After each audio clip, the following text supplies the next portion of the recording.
Okay. All right, we're live. Awesome. Um, so today I want to actually talk about a concept, and it's a pretty broad concept, which means that you can explore it and kind of take it your own path, which is kind of cool. And I just came. Actually, I was just thinking about what I was going to do yesterday. I was going to just play another lick for you from the book, but I thought this was maybe a little bit more. It might be more impactful for your playing, and it's relatively an easy concept. And I actually did a video on this, and I left the link below. It was a video that I did on chunking, and chunking is basically taking small bits of information, kind of assigning a name or a description to it that you can recall it easily.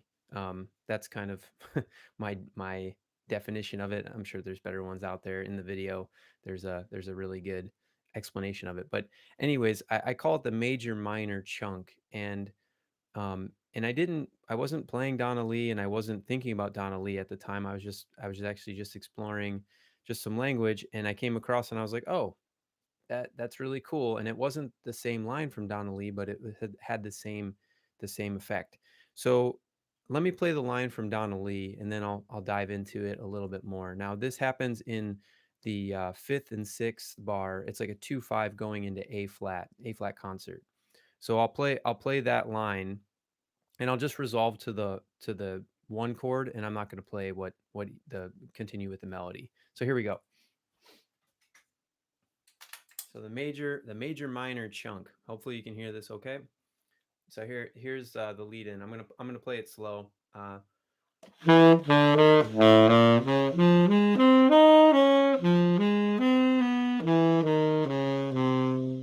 So that 5 bar goes like this.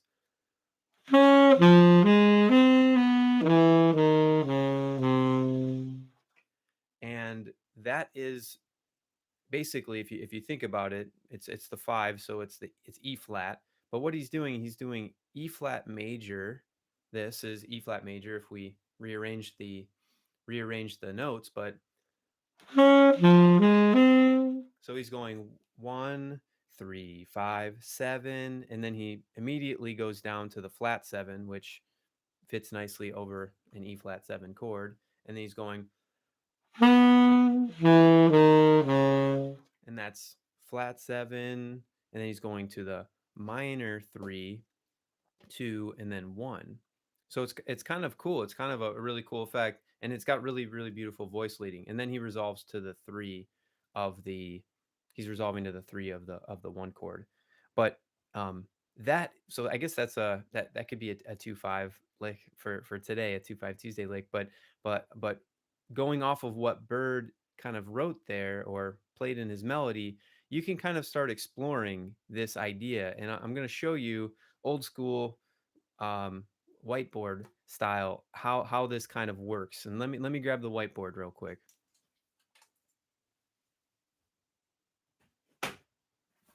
All right, we got the whiteboard. Let me grab a marker. All right, so let's take a 2/5. Let's take a 2/5 of, let's say, I'll speak in concert key, and then I'll play in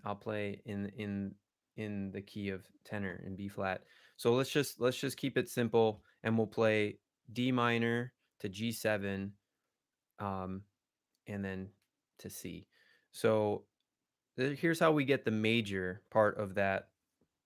And you can play this over just a dominant chord. You can play this over a short 2/5, meaning it's going to it's going to be like 2 bars of the 2 chord, 2 bars of the 5 chord, and then or you can just play this over dominant chords. This works great over dominant chords.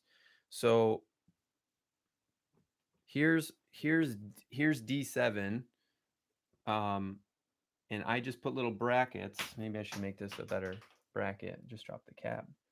Um, so I just bracketed this here because we have F, A, C, E, which is a major, which equals F major. Okay. So that equals F major. Pretty cool. If you didn't know that, that's okay.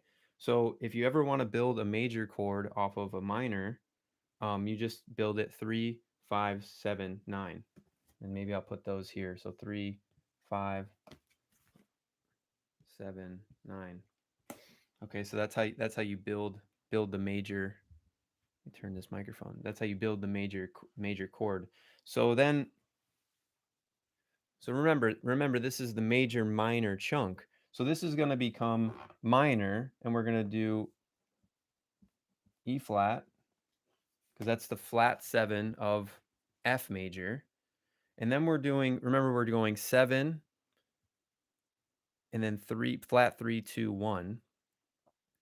So we got A flat, and then we have the 2, which is G, and then the 1, which is F. Okay? And I'm going to put G7 down here because this is what we're kind of playing it over. But as you can see, these notes, the cool thing about these notes is that they fit really well over G7. Let me lift that up. Over G7. So this is a flat 13. This is the flat 9. This is the 1. This is the flat 7. So these are very colorful. These are very, very colorful sounds over a G7. And what I'm thinking in this moment, or what you want to hear, you don't want to be thinking really much of anything, but what you want to try to get into your ear is this major sound, and I'll play that in a second, to the minor sound. And then you can resolve. And then you can explore from there. So if I may, I will play this stuff and then I'll kind of show you how I'm exploring and explain the thought behind it.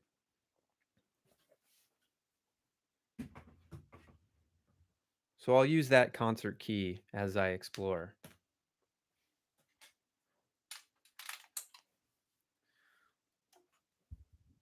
Okay, so here's that D minor 7. That's D there, D concert, and I'm just going to go up 3 5 7 9. Right? So that's a major 7th. 7 or a major 7 chord built on top of that E minor. So if I play it from the E, now I'm just going to go into the minor now. So I have the major sound. Now I'm going to play flat 7, flat 3, 2, then 1. And if I want to resolve, I can resolve to the 3 of the 1 chord. So that might be a good place to start. If you're thinking major minor, right? Go 1 3 5 7, then you're going to go flat 7, flat 3 2 1, and then resolve to the 3 of the 1 chord. And that might just get it into your ear. And that's what we want here. We want to get it into your ear, this concept into your ear, but you're thinking about the chords you're playing. So I'm going to play this. I'm going to play the whole thing through.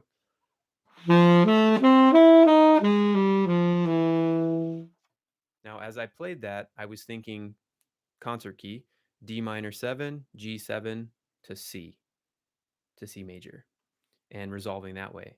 Now, use that as a template for your exploration, and maybe you just want to stay on one key for a bit.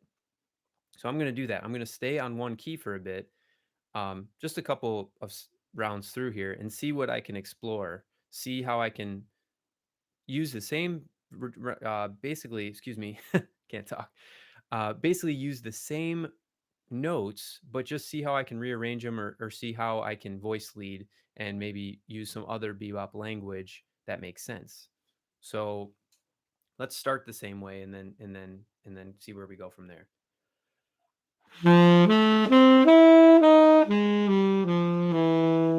And you can work on your endings too. Right? So that could be an ending. Hey Tracy, how you doing? Nice to see you, or nice to hear from you. All right, and then let's go ahead and do let's do some exploring. So maybe I go.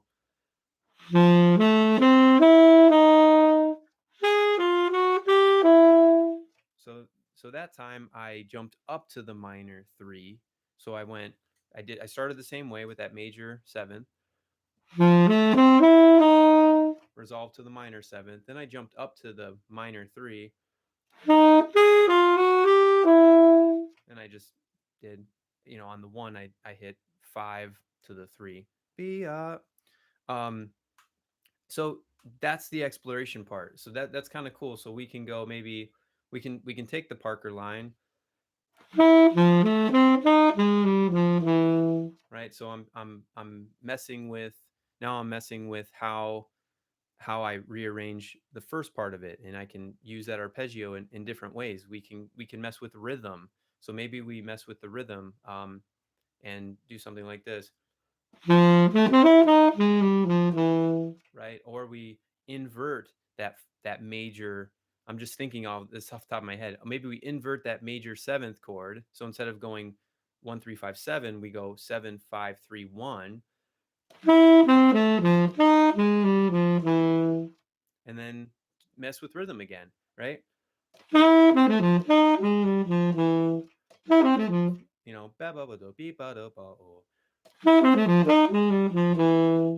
um yeah, and then it just keeps going on and on from there. I mean, this is an endless journey in my eyes. Like, after you do this in one key, try another key out, and you might end up being surprised. Like, more ideas might come out in different keys, because things feel better in different keys. And so, you know, for me, this was a really cool moment yesterday in the practice room, where I'm just like, I was just, I think, playing it over a tune, and something like this came out, and I just, you know, was like, all right, turn the metronome off or whatever. Let me think about this for a little bit. Let me explore this and see if I can articulate it on tomorrow's 2 5 live.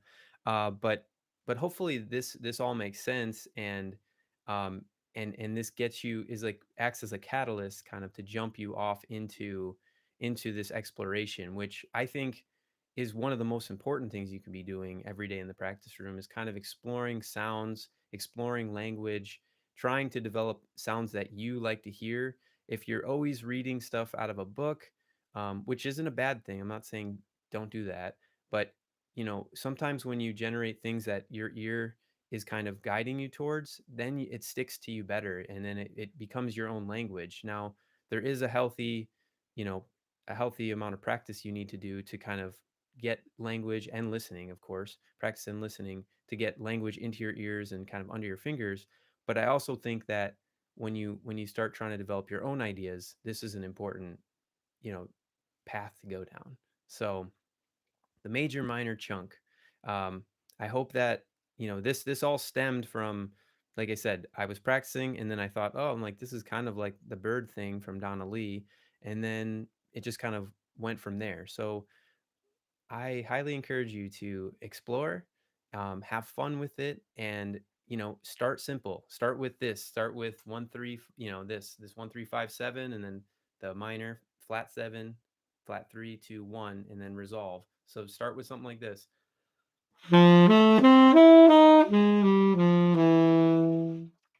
Start with that, and then take that throughout the keys, and then start exploring. And have fun. Like I said, have fun with it.